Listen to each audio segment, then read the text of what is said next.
Yeah, as Skype says, I'm gonna record this, and I hope you're okay with that. All good. Nice. Okay.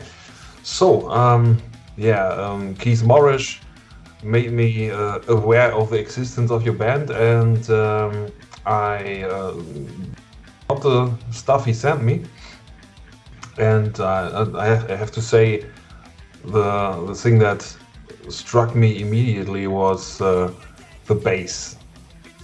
Oh yeah. The bass is it's all over the place.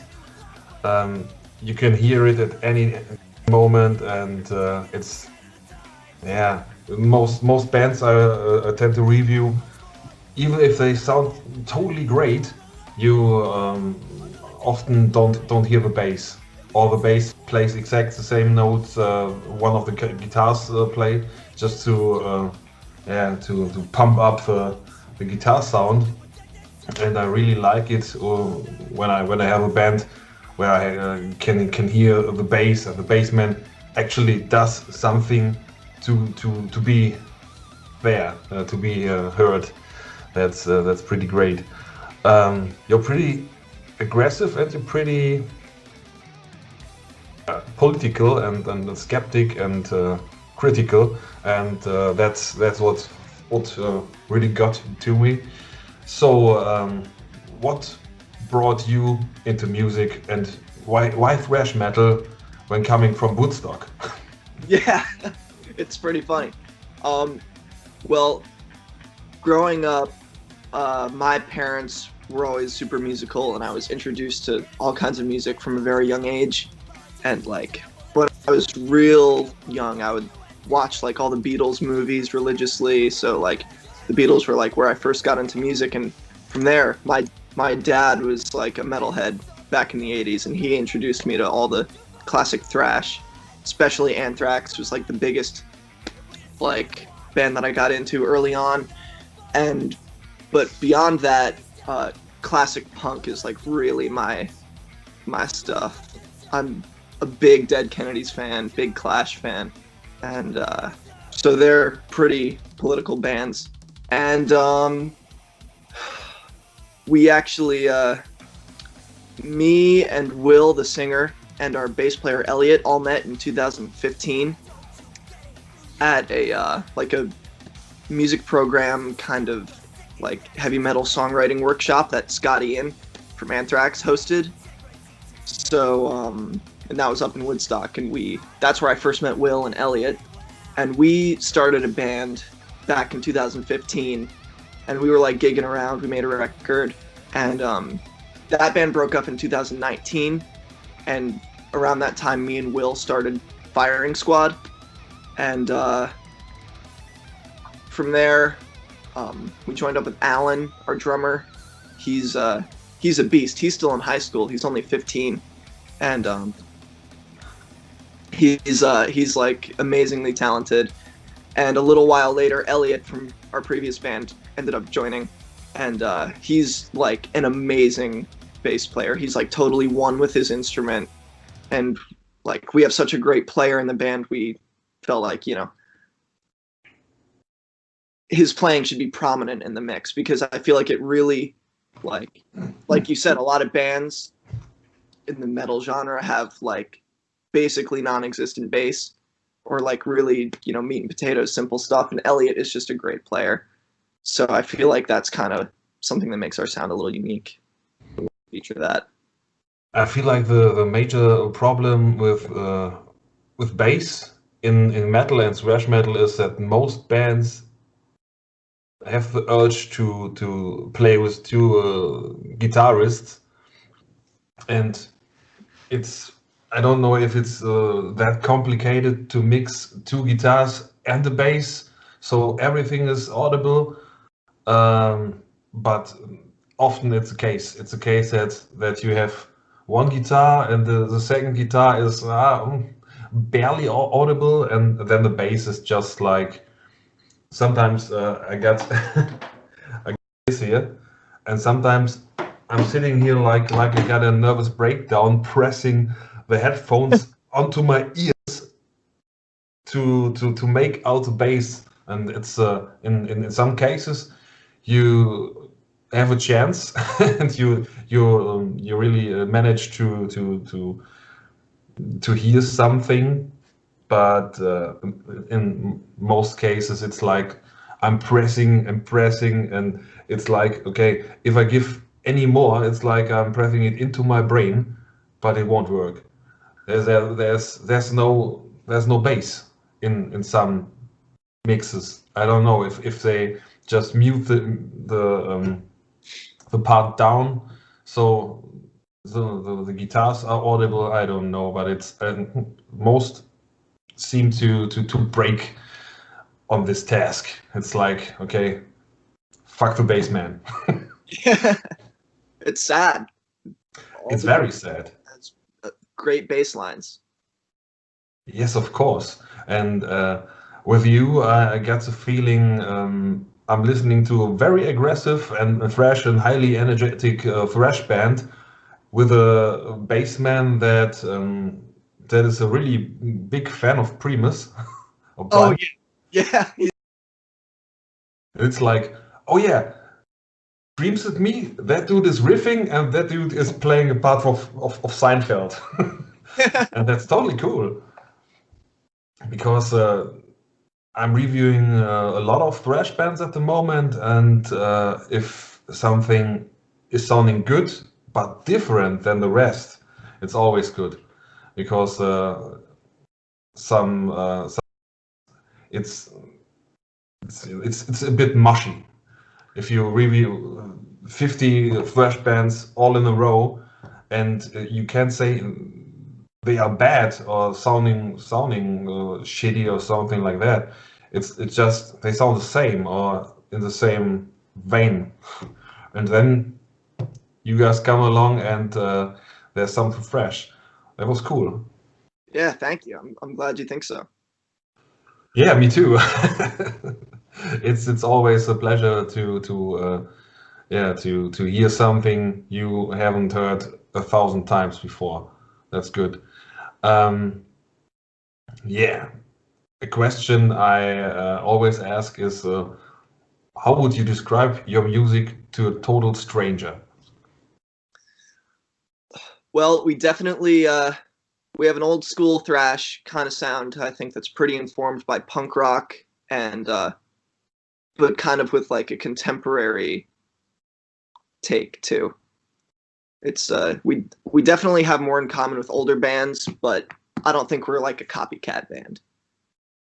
No, that's crystal clear. And you formed in 2019. So how much did Corona fuck up this year for you as a band? Oh, it was terrible. So like we formed early 2019. Our first real show was in March of 2019. We opened for Death Angel. And from there we had like a few gigs, and like gradually we were playing more frequently. And the beginning of this year, me and Will, the singer, we just were sitting down like every day and like clubs and booking shows, and we had a ton of shows booked. And like the last show we played was like the weekend before America shut down for the initial 2-week lockdown. And it was we were opening for this band Pathology and Pyrexia. And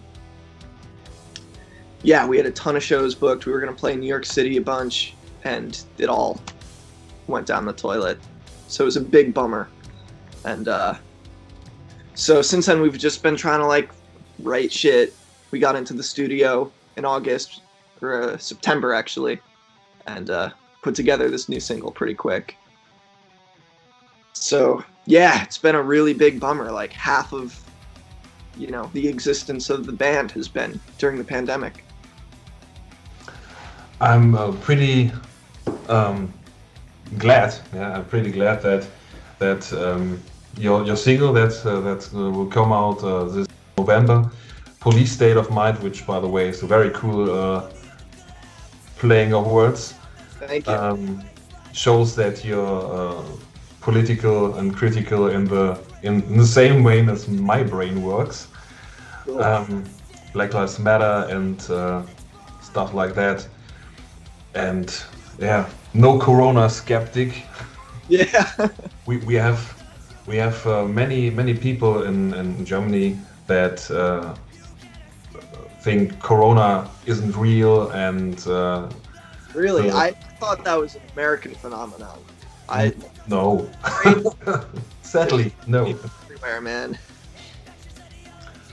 The only difference between the mindset in America and the mindset in Germany is that Donald Trump is a skeptic himself, and he doesn't believe in science. And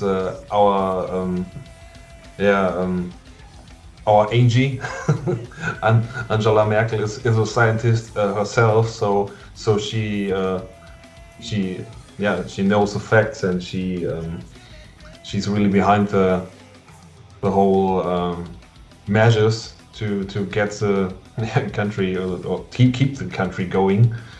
And they are both very different, directly contradicting mindsets, I would say. And that's so I don't want to argue with people over stuff that I know. It's Yeah. like it's gravity. It's science. It's not deniable, but people deny anyway. So it's always good to find people who think alike or think. At all.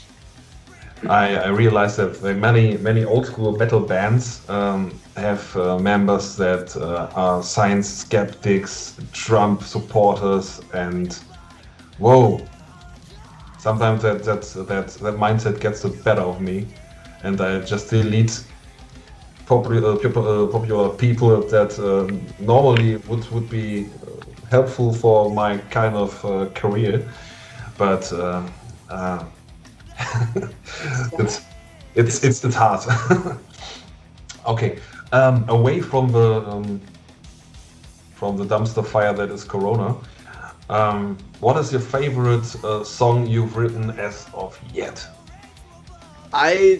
I think the new one. I know that sounds pluggy and self-promoty, but like the new one, Police State of Mind, I'm really proud of that song. I think it came out really well. I think it's heavy, it's pretty like frenetic and energized, and the lyrics are my favorite Firing Squad lyrics. Yeah, I'm lyrics guy too. It's like I can't get into the best band of the world if the lyrics are shitty. That's just not working for me. So once Corona is gone and bands can get back to gigging and everything will be fine again, what are the future goals of the band? Well, we before that even happens, we're actually getting ready to record another single that we're going to try to put out probably end up coming out early 21.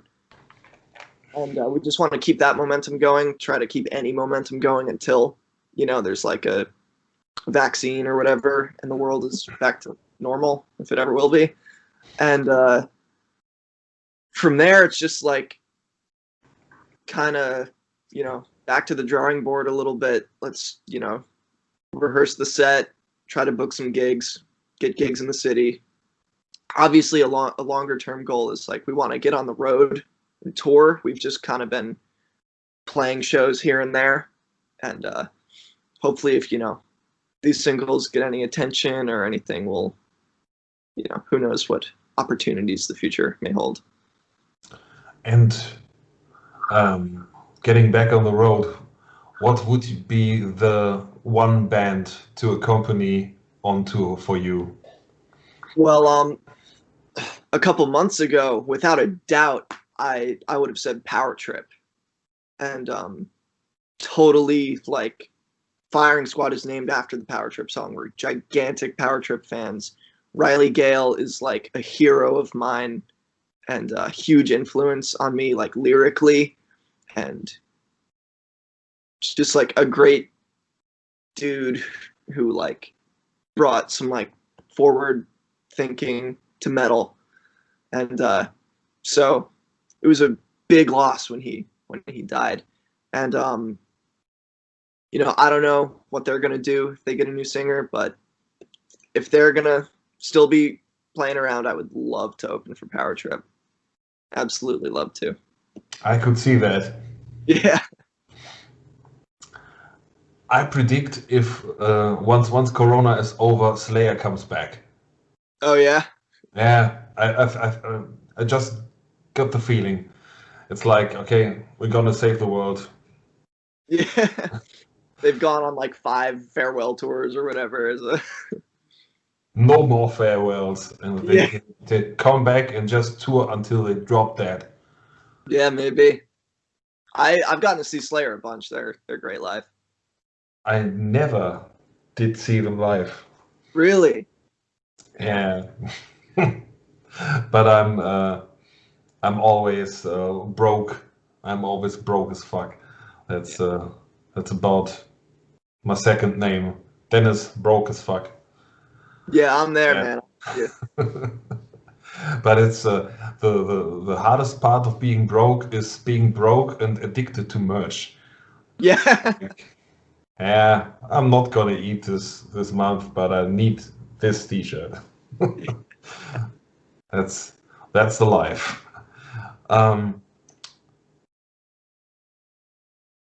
You said you would love to accompany Power Trip on tour. Is Power Trip your favorite metal band? They're definitely my favorite, like active, like new band. But favorite metal band of like all time. I might have to go Anthrax, just because they were like the band that got me into thrash, and Scott is a great dude who like I'm, you know, lucky enough to have kind of a relationship with, and he's just always been a great guy and super accommodating, and I just like, I love melodic vocals. I'm so like, I like music with melody in it. I'm totally with you on that. It's I always think I just hate my th and I can't help it. It's shitty. I always think that thrash metal with great melodies and a good vocalist is better than everything else ever. Yeah. Just check out the new Heathen. I actually haven't heard that.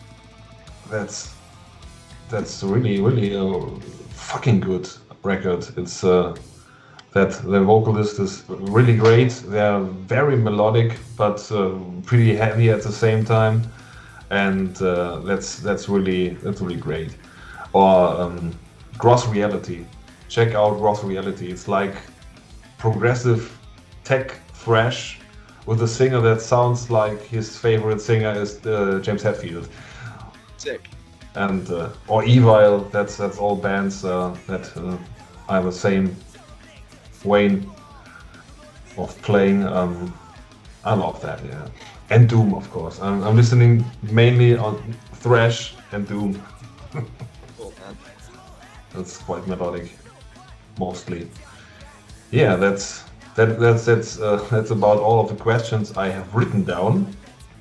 Cool. But I have one final question. You are the first one I will ask this. Because I'm a big fan of this band, and I just need to know if there's anybody out there that likes them too. What do you think of Manowar? Manowar, I like have not spent like really any time listening to those guys, so I have like no basis to have an opinion on them actually. If you ever have the time and really want to check them out, check out really old stuff, because they were pretty raw at the beginning, but Eric Adams was always one of the best vocalists I ever heard, and I'm listening to metal since '95. Cool. So I really listen to lots of vocalists, and I'm always searching for great vocalists, and he's just still on top. He's just one of the 5 best vocalists I know. And if you're listening to songs like Shell Shock or Battle Hymns, and the band doesn't manage to move anything inside of you, you don't need to listen any further. Those 2 songs, make it or break it. All right. Great melodies, epic as fuck, totally cheesy. Manowar was the ultimate cheese fest, but he always sold everything with that voice. It's fucking great. Awesome. And I really, I told Keith, if you keep that sound and just go on with that kind of music and that kind of artwork, I think we will hear a lot from you guys. Cool. Thank you so much, man. I will send you a link to the review after the interview, so you know what's up, what's in my mind. Cool. Thank you. Yeah, was great to have you, and I wish you a nice evening. I'm always forgetting what time it is in America. I'm in the middle of my school day. It's only like 1:30 here, so yeah, thanks for having me. Yeah, that was a nice one. A pleasure to have you. Yeah, so I will send you the link, and yeah, I'm pretty excited to hear more from Firing Squad, and I will continue to work with Keith on advertising you guys. Thanks so much, man. Be my guest. Okay, have a nice rest of the day, and we will write and talk later. Cool. You too. Bye. See ya.